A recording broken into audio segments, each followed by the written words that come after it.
The NAFTAA Podcast. Sometimes it may be good, sometimes it may be shit.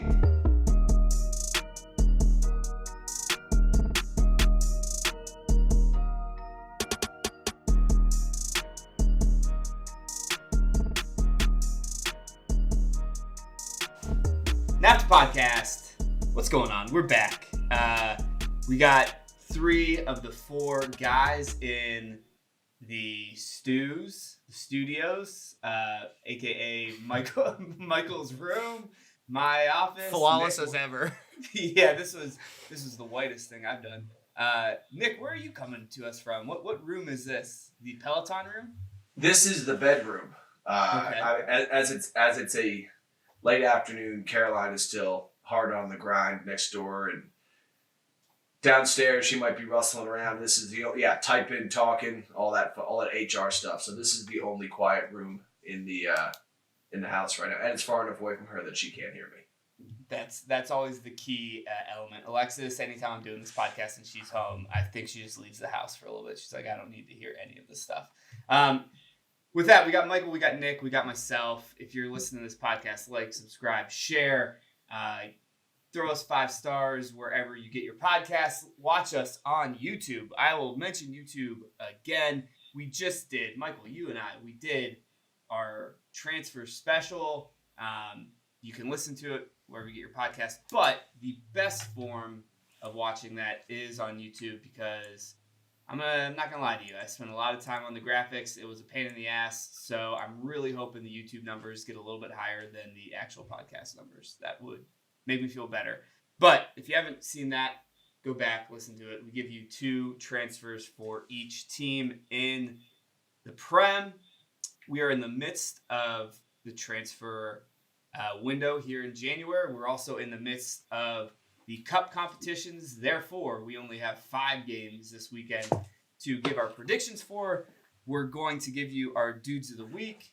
We're going to talk about, how the cups are going. I think would actually be an interesting topic too. But first, guys, I saw this, I think like a week ago, and I wanted to get your take, since we're the perfect people for this. The 3 of us have never been to a game in England, correct? Nick, you're the only one I wasn't sure about. Correct. But you are with the youth of America and the world every day. And Michael, you're just maybe chronically online, so I figured you 2 would still be able to answer this. I saw a tweet where it was like, Big 6 matches are just tourist events now. The real fans aren't there anymore. I don't know if you guys saw this too, but someone was bitching about it, where people are showing up, flicking up, taking their picture, taking their video, and the atmosphere is now gone from some of these games. I thought it was interesting because right before we jumped on, we got Tottenham, Man United this week, and I was like, Nick, are you guys going to win? Just let me know so I can get this one correct. And it being at Old Trafford had no effect on my choice, which I think we can all kind of say, like, hey, maybe that allure is gone. Do we think this is an accurate statement? Do we think there's any validity to it? Have you seen anything like that while you're watching the game? I think, Michael, you might have the one stadium that precludes you from this. Maybe, who knows? But wanted to get your guys' take. Well, considering Michael's manager has been calling out his fans for the last couple weeks, I think Michael should take this one first. Yeah, that's a good point. Yeah, I mean, there's one manager that's petrified to go to Anfield, and that's Mikel Arteta. So I think that's all you need to know. Okay, so quips about Anfield done and dusted. Nick, your thoughts about Old Trafford? There we go. The roof is leaking. It is. I was literally about to just say that, but no, we got tech money now, baby. We're in the good. We're not oil money, but we're tech money, so we'll take it. I do have a friend that went to a Chelsea game and did say it felt very. I mean, it's Chelsea, granted, but it did feel very corporate. Yeah. Honestly, Dylan's going in March, so he'll be able to give us. And I think his brother-in-law is going to be going as well. Maybe he might be going to another. I think he might be going to a Fulham game because he's a Fulham supporter. So maybe we can get some interest there. But I would I think it's just sports in general, because I saw something. Tiger Woods said something a year or two ago. Like he's like, the crowds, you don't hear clapping anymore, and it definitely, like, you'll hear the yelling, but the yelling and clapping made made the noise and the atmosphere so crazy. So now everyone's with their phones up. Yeah. The type of atmosphere, the amount of noise, it's not that they're not trying to make noise, maybe, but the type of noise you can make definitely sounds different because there's less clapping. It's what Tiger Woods said. Yeah. It's interesting to me. Another reason I wanted to bring this up, and Nick, like I'd mentioned, you're a teacher, so you're with like kids most days, and you're probably seeing what kids are doing now that we never did, or kind of couldn't. The technology wasn't there. But today at the gym, the Y I go to like looks down into the basketball court, and they're playing 5-on-5 down there, and the people playing were probably from like ages 22 to 30, whatever. 6 of the 10 guys that were in the run had earbuds in. And I was like shocked by that. But you're shocked by that? I am. It's so weird. Like, why you're doing something physical with your friends and shit. Why? Well, they're not, like, I guarantee that shit's not blasting in their ear. It's just, it doesn't matter. You guys are both, yeah, it does. You guys are not iPad kids. No.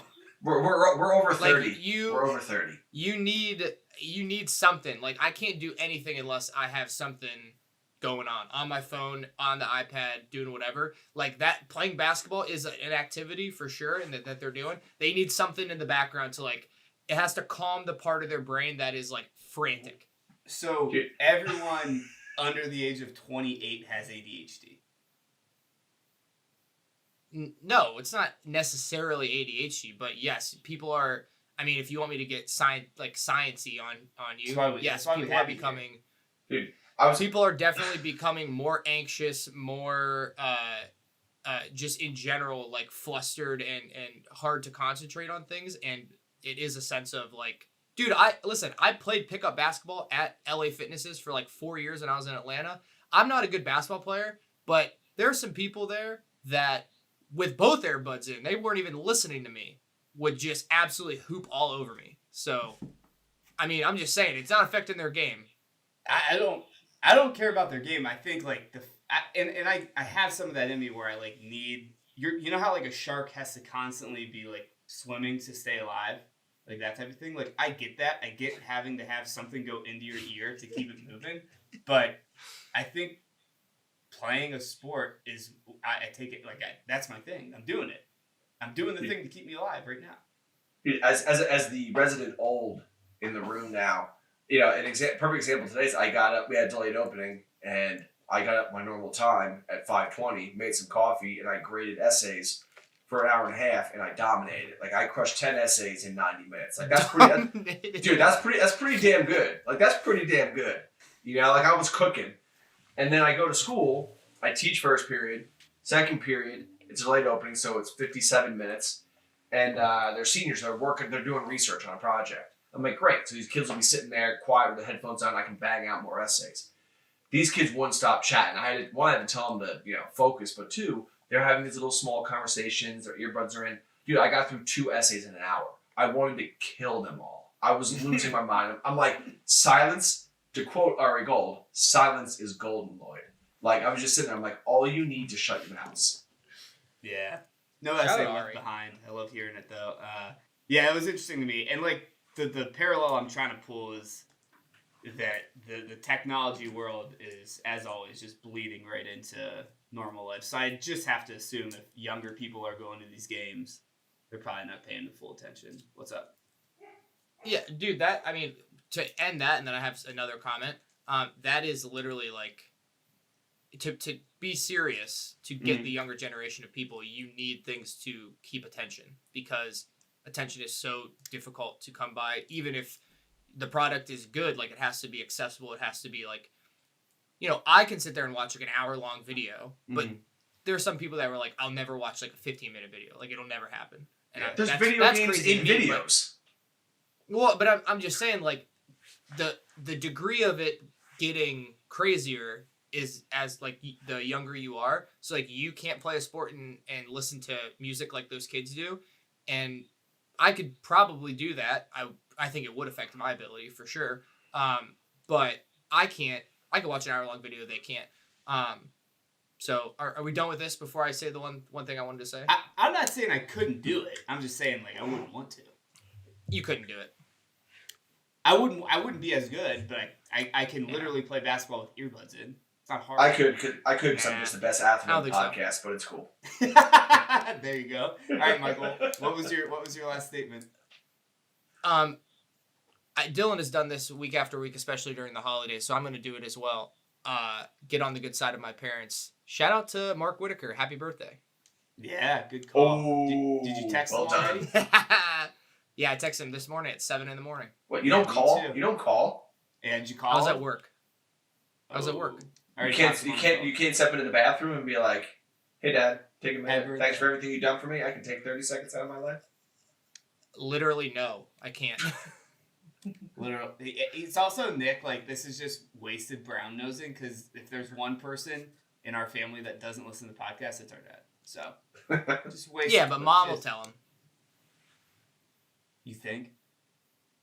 Yes. All right. We'll come back. Hey, not to get on the bad side of one of them. I called Mom today and she goes, "Oh shoot, I forgot to tell him happy birthday." So maybe she won't. You know. All right. Enough with the Whitaker family drama. Let's get into the dudes of the week. We had, like I mentioned, the cup ties this past weekend. Carabao and FA Cup going strong. You got a shortened week. This week, only 5 games. There's still people to shout out. Nick, you're the only Tucker standing here, and I wish you would have got more essays graded. You go first, Michael. I'll give you a second. I'll bring up the rear, mostly because I still want to figure out which ones I want to go after. So, Nick, lead us off. Your first dude of the week. I'm going to shout out Antoine Griezmann with his right-footed strike today past the awkward-looking Kepa in a Real Madrid jersey. As John, I won't repeat the joke, but as John so eloquently put in the group chat, he has become the all-time leading goal scorer for Atletico Madrid. So, 174 goals. Claps up for him. Dude, that does not register. That feels wrong. Doesn't it? This was a lot of goals. Yeah. I guess that's true. I feel like I would have always just thought it was Suarez. He wasn't there long for enough. Atleti? Yeah. Atleti, no. He was only there at the end. That's true. That's true. 174 goals in 368 games, I think. Yeah, that's right. Damn, that's kind of wild. I would have not guessed that at all. All right, Michael. I got the Ohio State hoodie on. Shout out Denzel Burke coming back for his senior year for the Buckeyes, try to win a championship. Hopefully, he said at the end of his statement, I just saw it when I was getting ready today for this, he's coming back to win a championship with his brothers. Hopefully, he has some sway on someone named Marvin Harrison. He comes back too. Yeah, I think that's going to be real tough there. A lot of NIL money. Yeah. Come on, Wexners. You donated? Michael, did you donate any? No, are you kidding me? You just wait till that D3 Worcester NIL money gets going, right, Michael? Tell him. When I get paid back retroactively, it's gonna be so sick.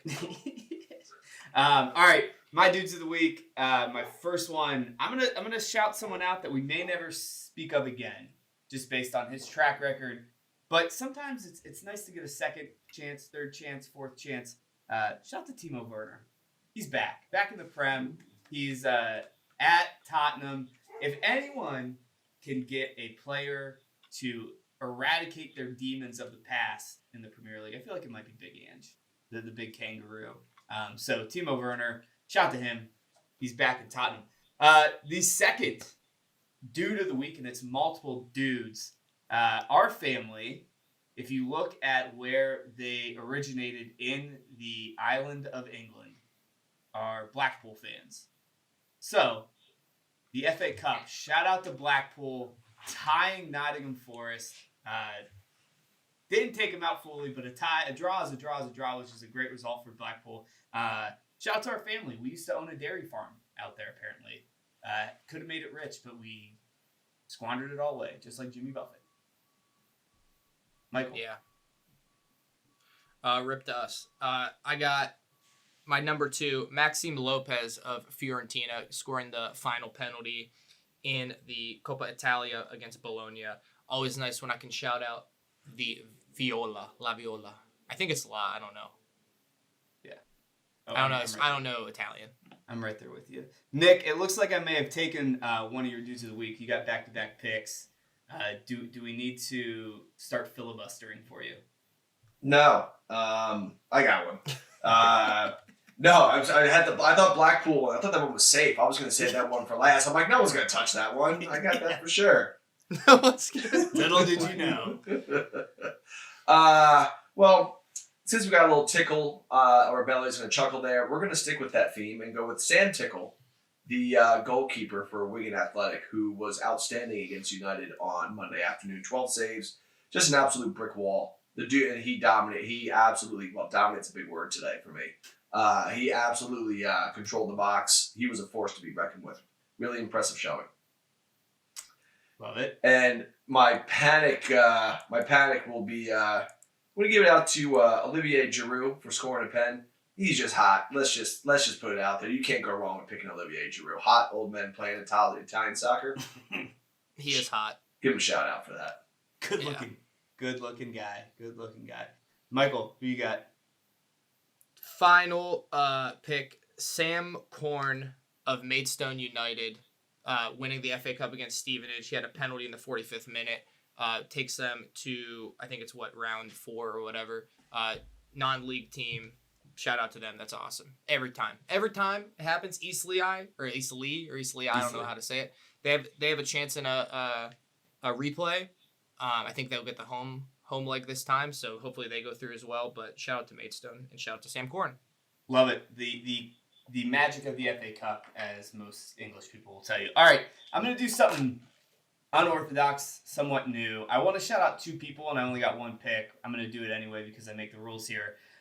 One is someone who got a transfer. One is someone that I'm putting it out there that I want them to get a transfer. We talked about the latter person on our last podcast, the transfer special. But first, let's shout out the guy that did get the transfer, Fabio Carvalho. Didn't really work out at Leipzig. He's going to Hull. I think he's very talented, and I kind of want to see him do well. Maybe not in the Liverpool jersey, but do well enough that he seems like a pretty good kid and talented. I just feel like it was wrong place, wrong time, both with Liverpool and with Leipzig. So he's off to Hull to join them for the second part of the season. And then Nick, I'm reaching across the aisle for you on this one, which may be a slap in the end. I want David De Gea to play soccer. Oh, yes, I'm here for that. Yeah, there are too many bad goalkeepers in the Premier League. Maybe not bad, but just not good for him not to have a job. And if it's that way in the Premier League, which we all, at least Michael and I for sure, think is the best league in Europe, there's got to be some Spanish teams too that need a goalkeeper. Go play. I'm still got it. I think he does. I mean, better than some people. I'm that way with him. I know that dickhead called out Jesse Lingard. They'll call out Jesse Lingard, but I want him to play too. If you're a free agent right now, I want you to get a job. I'm pro jobs. On the pod. Salford City is hemorrhaging goals, and they're starting to slide down. I mean, they're United guys. Why don't they throw them out there? They were ex-teammates. Absolutely. Ben Foster could do it. Just a question, or not even a question. My man just wants to post a gym pic. Why are we mad at him? Yeah. I don't get it. Scholes's a troll. If you ever followed him on social media, he's a big time. That's not even trolling, though. That's just being mean. That's just an angry person. That's bullying. Yeah, it's you're scrolling through and you're just I don't like this gym pic. Fuck you. It just does. I don't know. I was this is stupid. Maybe it's the fact that he, instead of being rational, he offered himself to Barcelona. I mean, give him credit for shooting your shot, but come on, you're really gonna go out there? You haven't played all season, and you're gonna go put it to one of the top clubs in Europe? I'm not gonna lie. Have you seen Barcelona play lately? He might be able to get in that team. Bro, who do they have playing midfield? The Southampton guy. Oriol Romeu is playing midfield for them. It's not actually that outlandish that he could play there. He should go play. He should call Jose up. He had some great years under Jose. Go over to Italy, play at Roma. Oh, that's a good call too. Look, I hate the thought of like Jesse at the Christmas table with his family and being like, look, new year, new me. I'm getting after it in the gym. And the first day he's in there, someone snaps a picture of him, and this guy is just shitting all over him. It kind of sucks. Shout out to my guy. I agree. Free J Lings. I love that, man. Wouldn't happen at Planet Fitness. That's a strictly positive place. Yeah, absolutely. No picks there. No picks there. All right. Let's get into our predictions. Let's get you all an update as to how we are doing. Michael, I think it's insurmountable at this point, buddy. You are sitting at 114 and 184, 30 games over 500. Nick, 107 and 91. That is 16 games over 500. I'm 104 and 94, 10 games over 500. Good thing Dylan's not on the pod. This man is 95 and 103. The one person we allow bet every week that he wants to has the worst prediction record. That's why he's tune in, folks. That's why you tune in. All right, 5 games, like I mentioned. We got a relegation 6-pointer. We got a traditional Big Six power match. And then we got oil money versus more oil money. Burnley, Luton, Chelsea, Fulham, Newcastle, Man City, Everton, Villa, Man United, Tottenham. Let's start it from the top. Let's talk Burnley, Luton. Michael, what are your predictions and how do you see this game playing out? We only got 5. We can spend a little bit more time on each. So, Burnley are just the kings of the championship. Yeah. Which is, I think Luton are obviously having a better season, as apparent by the table. I think when they're at home at Kenilworth Road, they play a lot better. They play more physical with a lot more energy. For whatever reason, I'm pretty sure Burnley slapped up Sheffield United, and Sheffield United are worse than Luton for sure. Yeah. But at home, they know Luton very, very well. It's a team that they feel like they can play how they want to play against. So I got Burnley just because they seem to own the championship teams for the most part. Yeah, I will say this too. Over the past 2 years, they've met 3 times. Burnley won the first fixture in October at Kenilworth Road already. They also won at Kenilworth Road in February in the championship. They drew at home.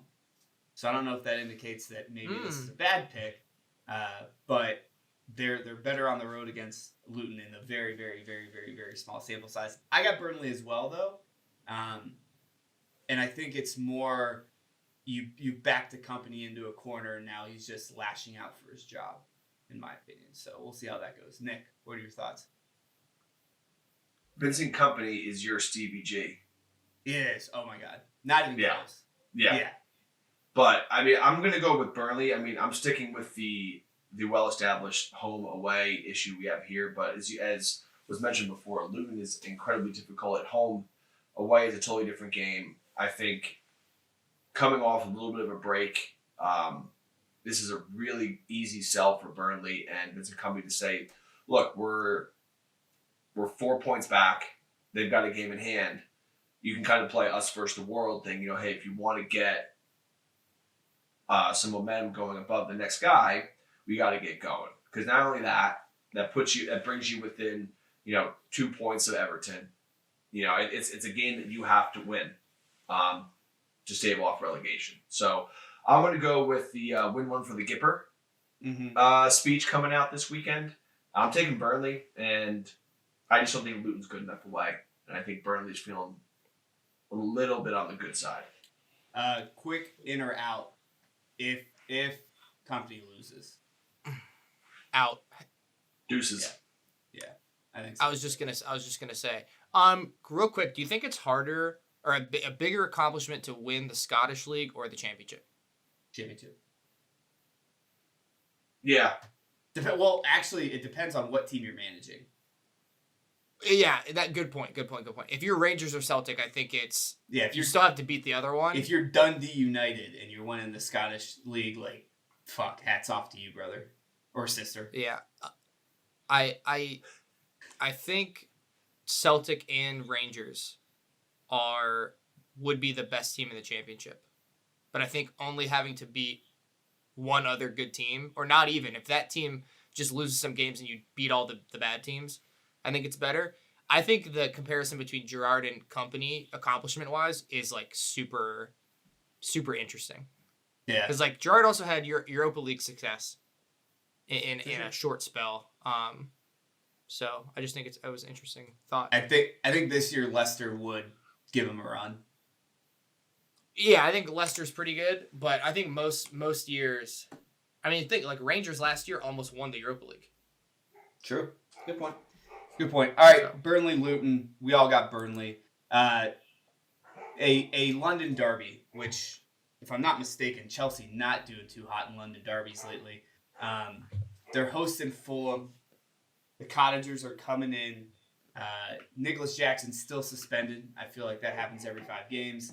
Iwobi suspended on the Fulham side. Calvin Bassey as well.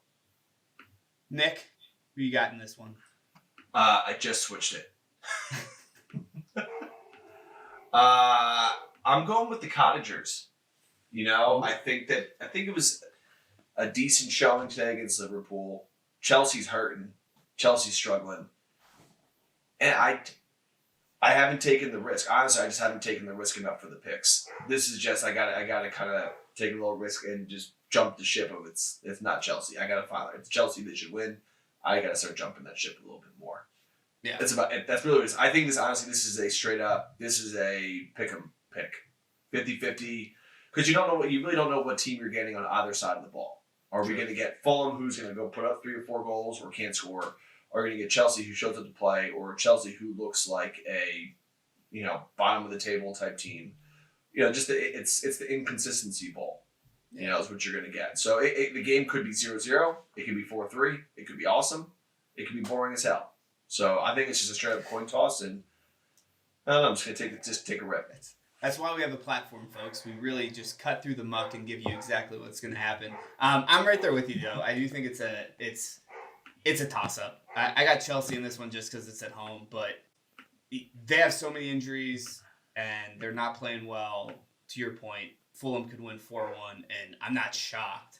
I think I'm more just laugh. Michael, who you got? The reverse fixture, I picked Fulham to win at home. They lost 2-0. Heartbreaker. Actually, they got smacked. I will say, though, this is every single time, like, home field for Chelsea does not really matter. Yeah. If they play like they did against Middlesbrough yesterday and Fulham play like they did against us today, Fulham will win this game for sure. Because there's just no cutting edge for Chelsea at all. Fulham, I think we've just seen the names so often. De Cordova-Reid, Willian, Pereira, Raul Jimenez. But I think we forget how good like they actually are and like experienced they are. And, they can have moments and runs where they reach those like top levels that, they have in their career. So if those guys all play well, Fulham could easily win this game. I'm going to go with Chelsea just because I think they're going to want to prove something. I hope. I don't know why I'm picking them, to be honest with you. They're going to want to prove something after that Middlesbrough game and get themselves ready for the home leg in that one. So they're going to need to put in a good performance. Yeah, I totally agree. All right. One last question on this one, too. Are we sure that Poch is a good coach? No.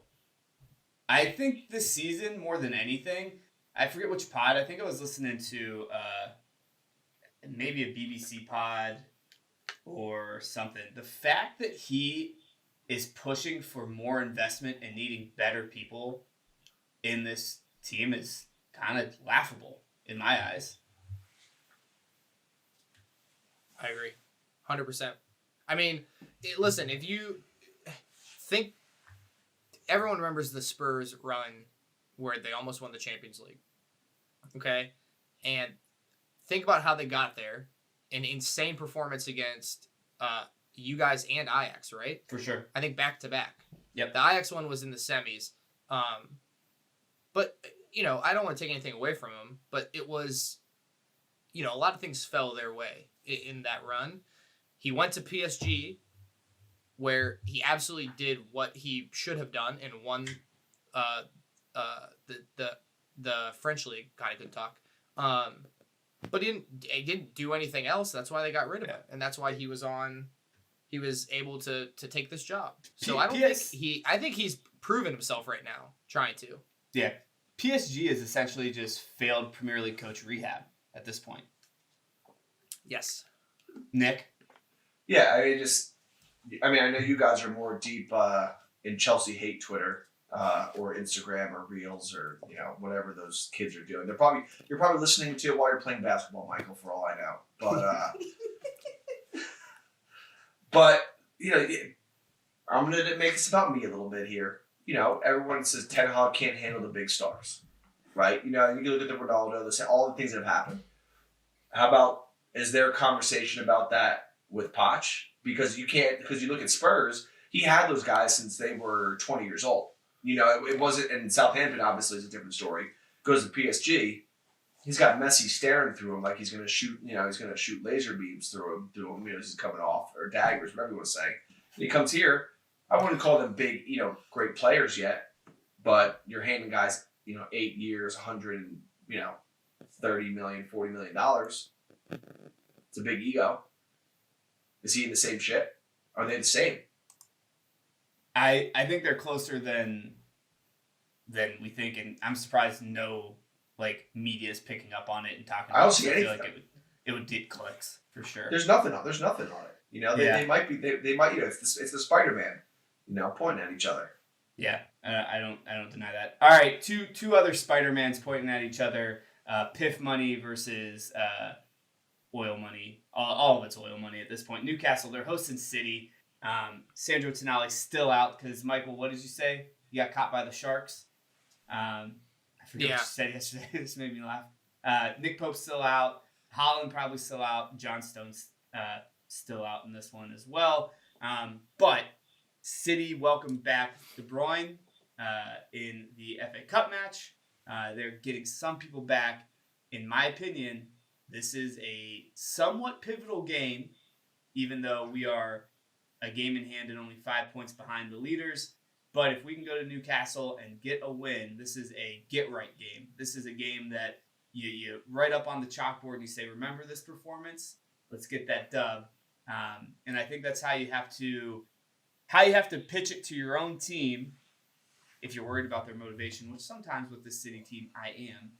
Pitch to your own team because in reality, this is a beat up, tired, just weaker Newcastle team because they play so much, in my opinion. Still wildly dangerous, really good players, but because they're so thin, I think that they need some depth and they need it badly. I got City in this one. Michael, who you got?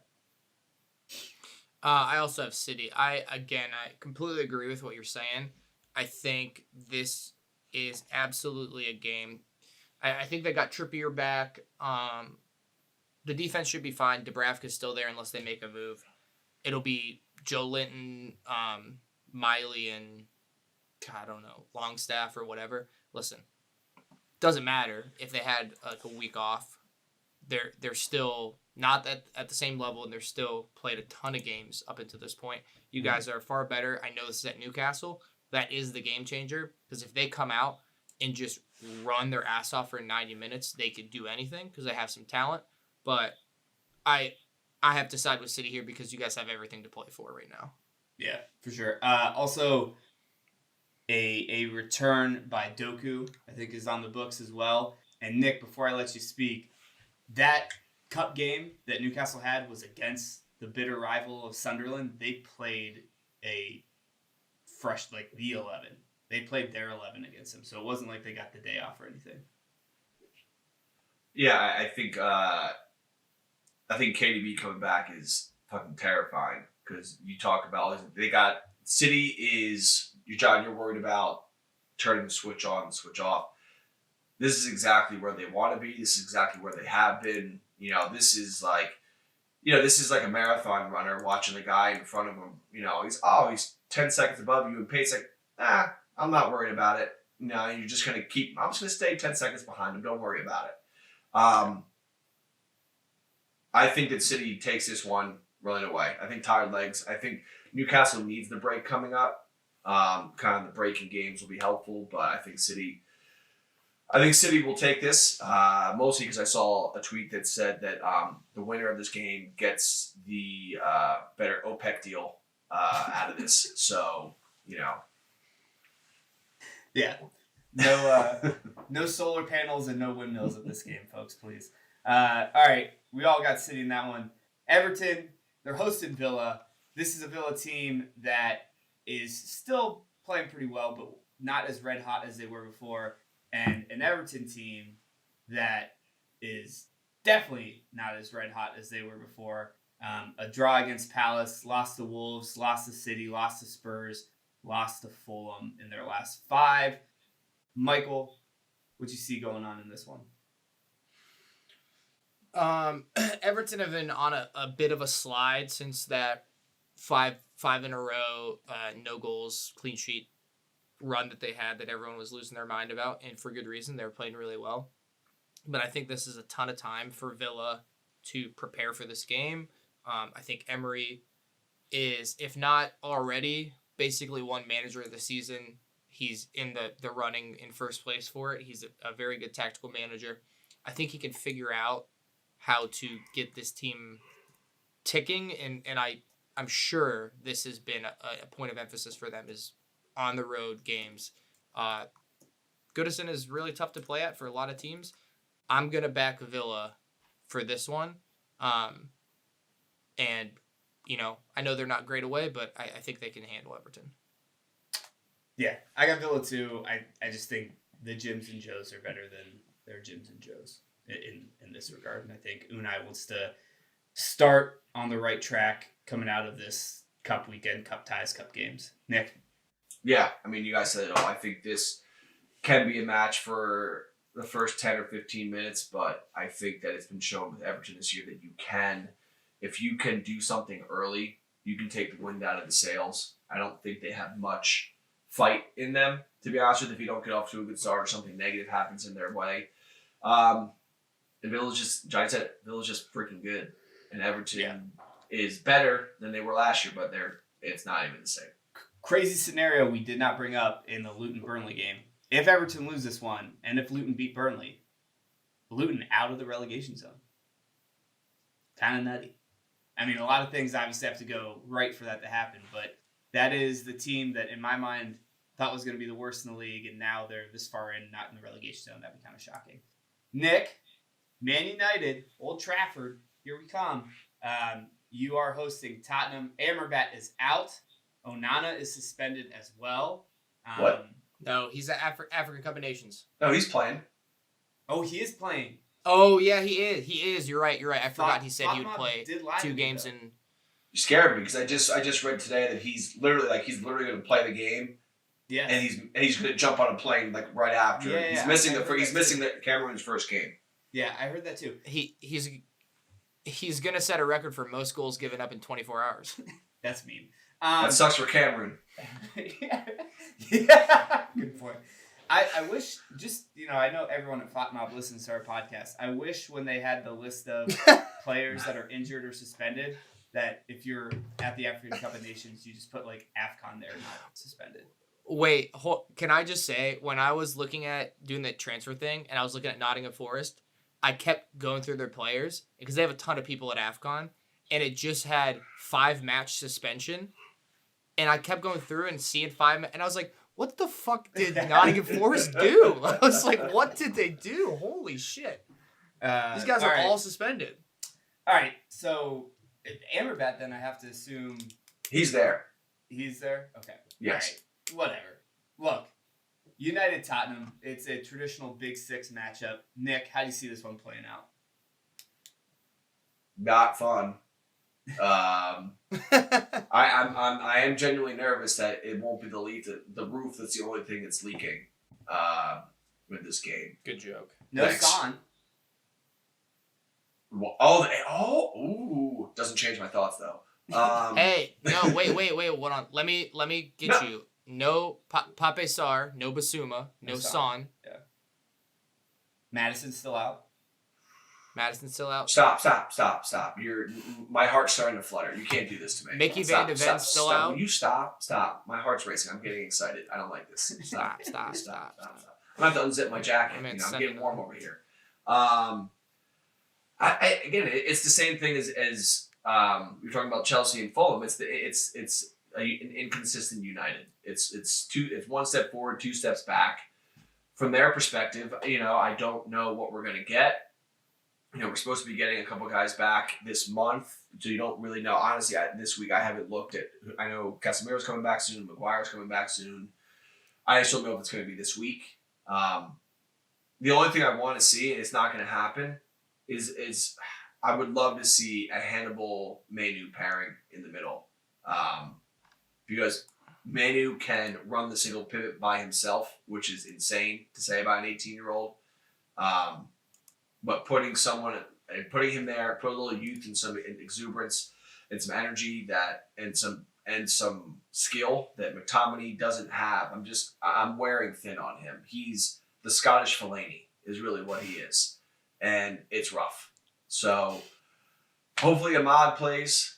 But this game could be United shows up and has great. Again, dynamite analysis here, or this could be 5-1. Because Ange is awesome, and he always gets the job done. So, not really sure what's going to happen, to be honest with you. I can't figure this team out. As I said the other day, I'm just going to watch. I'm going to suffer through it. You got United. I did pick United because I don't freaking know, because I'm a fucking idiot and a sucker. It's all right. This podcast is full of idiots and suckers. Michael, speaking of one, who you got? Like I said, Son gone, Basuma gone, Sarr gone. I still got Spurs. Yeah, it's the rise of Timo for me. Made him a dude of the week. Timo, I don't think he'll play. He might come off the bench, but I think you're looking at like Richarlison, Lo Celso, Kulusevski, Brendan Aronson, and then after that, I don't know. Yeah. Brendan Aronson? Brendan Johnson? Brendan Johnson. Did I say Aronson? Yeah, you're trying to Americanize this whole thing. Yeah. Oh, shit. This is a toss-up match as well. They're not the most. I mean, this should be a good game, exciting game. 11:30 kickoff, January 14th. Let's get after it. But not the highlight game. I'm actually pumped to watch the Burnley Luton game just to see where that one shakes out. Nick, you weren't on our transfer special pod. So I wanted to ask, you got a transfer you're looking to see happen this window, whether it be for United or not, and if you have one for each, I'm down to hear that too. The Elise one, the stuff, I'm getting all the cropped photos of him in a United kit on my For You page on Instagram, so that's always fun. I try to stay away from the rumor mill just because it's European football. Get your hopes up? Yeah, like everything, but anything. It's like, oh, this guy's here. Oh, they were talking. No, they weren't. It's worse than reading, people, all the magazines when you're checking out the grocery store. It takes Nick back to dating in, I high school and middle school. He's like, I can't deal with this shit. Let's cut right to it. That's nice. You thought girls liked me in middle school. That's nice of you. Thanks, John. I appreciate that. It was It was tough when you were I was 4'8" to 84 pounds in middle school. So damn, shot up like a weed. Honestly, So on track, I would love to see a box to box 6 or 8 midfielder that we can put next to Manu, because Casemiro is only going to be here at best 6 more months. They're going to sell him. So someone that fits into that. We could use a center back, but we need a striker. I mean, that the most immediate thing that we can't figure out is we just need someone who can put the ball in the back of the net. So the kid, I'm not even going to attempt to say it, the guy from Stuttgart or Vlahovic from Juve, I've seen those kind of get thrown around a little bit, but unlikely. Mm-hmm. But honestly, I'd love to see someone to pair with Manu in the middle. I think would help mask the center back issues temporarily. I think Michael and I said we're like, center defensive mid is the most in-demand position for every team, and it's the hardest one to actually get the right guy in right now. Yeah. I think that's what I suggested to you, Nick. Did you? I didn't listen. I'm not gonna lie to you. So. Anton. I didn't listen to that episode. Sorry. Anton Stosh. Anton Stosh from Hoffenheim. Look him up. Take him. Look him up. All right, that is the 5 matches we got coming up. Michael, you got one last point before we get out of here. Yeah, I just want to, right before we leave, I just want to do a PTI type happy trails to our friend Nick Saban, who is retired. Yeah. Oh, No way. Michael, you killed him. See ya. Michael killed. Hey. See ya, motherfucker. Dude, he's him and Bill Belichick are going to go to San Diego, and they're going to co-head coach, and they're going to go win. It's going to be the most boring ass team ever. Michael. It's also LA now, not San Diego, right? Whatever the hell it is. Michael killed that man. We've posted many a clickbaity post, but the one that I cut up that just says "I hate Nick Saban" on it. This will tell you how old Nick Saban is. It didn't register that high on Instagram, but Instagram will automatically post your stuff to Facebook. So I have notifications that says you got 2,000 views on Instagram. You got 15,000 views on Facebook, which makes sense. What? Yeah, dude. Saban. We're on the book, the good book. I didn't put us on the good book, but I think the Zuck just went and did it himself. So stealing our data, dude. Yeah. What the hell? Anyway, happy trails to Nick Saban. I like hearing that. Nick, we're looking at sub 50 minutes, which is insane. Did Dylan leave you with a joke? Do you got a joke? You getting us out of here? No, but thankfully I have 2 working thumbs and a brain. So Perfect. Let's end it right there. What do you call someone who stands inside the goalposts and stops the ball rolling away? An innkeeper. A net. Cheers.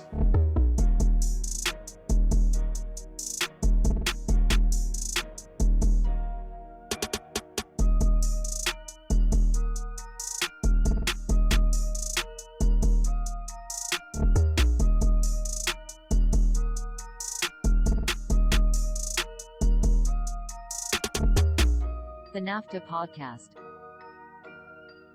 Sometimes maybe good, sometimes maybe shit.